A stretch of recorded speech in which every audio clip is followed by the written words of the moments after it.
और छोटे में अगर इस बात को मान लिया जाए तो इंसान तीनों चीजों से पवित्र अगर हो जाता है, तन से भी, मन से भी और वचन से भी, उसको नाम उसी के पास है। परमात्मा कहता है ना कि मुंह को कहाँ ढूंढे बंदे, ना मैं जप में हूं, ना मैं तप में हूं, ना मैं वैकुंठ निवास करता हूं, ना मैं स्वर्गों में घूमता हूं, तुम्हारे पास में हूं, महसूस करो मुझे। ढूंढने की ऐसी चीज नहीं है कि जिसको तुम पकड़ के बैठ जाओगे। वो तुम्हारे भाव में, तुम्हारे कर्म में, तुम्हारे विचार में और तुम्हारे जीवन जो तुम जीते हो उसके अंदर शामिल है। जिसके विचार पवित्र हैं, जो नेक कर्म करता है, बुराइयों से दूर है, अगर छल कपट करता है, बेईमानियां करता है, भ्रष्टाचारी है, उल्टे सीधे कर्म करके, पाप कर्म करके अपनी आत्मा को तो इतनी कलुषित कर लेता है कि हृदय के अंदर सब कचरा भर लिया और फिर भक्ति की तरफ भागता है।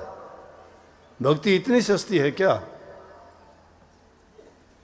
क्यों कहते हैं कि भक्ति भाव से होती है? कहते हैं एक महात्मा का आश्रम था और उस आश्रम के सामने ही एक वेश्या का मकान था। देखो, एक दूसरे के उलट है,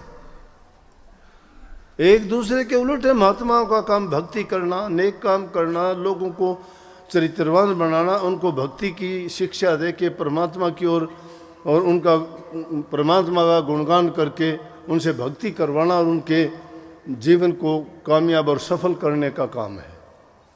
और वैसे क्या करती हैं? पाप करो। कोई गिनती नहीं है कौन उसके पास आता है, किस जाति का है, बीमार है, कोढ़ी है, कंगला है, भिखारी है, सिर्फ पैसा चाहिए उसको। लेकिन भाव सर्वोपरि है। आप भी आते हो ना सत्संग में, अगर जिस इंसान का भाव भावना नहीं आना चाहिए, मैं कहता हूं उसका अहित होगा, नुकसान होगा, कभी भी उसका भला नहीं हो सकता। जिस इंसान की श्रद्धा नहीं है ना, अपने गुरु को छोड़ देना चाहिए। यह कोई झूठा ऐसा खेल नहीं है। किस लिए हम झूठी शिक्षा आपको दें और किस लिए आपको भ्रमों में डालें? घर गृहस्थी वाले हो, चाहे जमाना कुछ भी हो, हम अगर नेक हैं, हम अगर अच्छे हैं, हम अगर धर्म कर्म के काम करते हैं तो हमारे लिए हमेशा अच्छा ही अच्छा है। हमारे लिए कोई कलयुग नहीं है, कोई बुरा वक्त नहीं है। अच्छा करने वाले के लिए हमेशा अच्छा वक्त है, हमेशा सतयुग है। तुम्हारे विचार और भाव शुद्ध होने चाहिए। अब वैसा रोजाना उठती है, रात को पूरी रात आते जाते हैं लोग, गंदे खोटे कर्म करते हैं। वो सोचती है कि देखो मेरा क्या जीवन,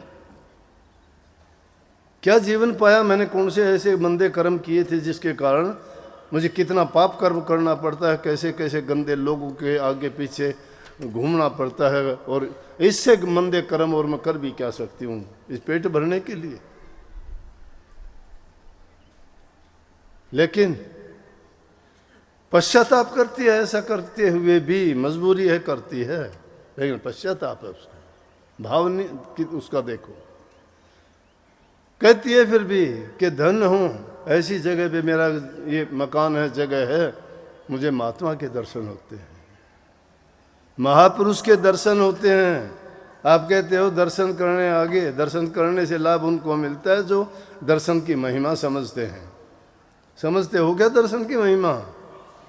दर्शन करके मन प्रसन्न होता है, दुख नहीं होता, दिल का कमल खिल जाता है। जिससे प्यार करते हो उसको देखते ही तुम्हारी भावना फिर जाएंगी, तुम्हारी आंखें भी हंसने लग जाएंगी। हंसना काम आंखों का नहीं है, तुम्हारा मस्तिष्क भी खिल जाएगा, लेकिन खिलने वाली चीज नहीं है, बस एकदम पट है, दिखाई देगा तुम्हें।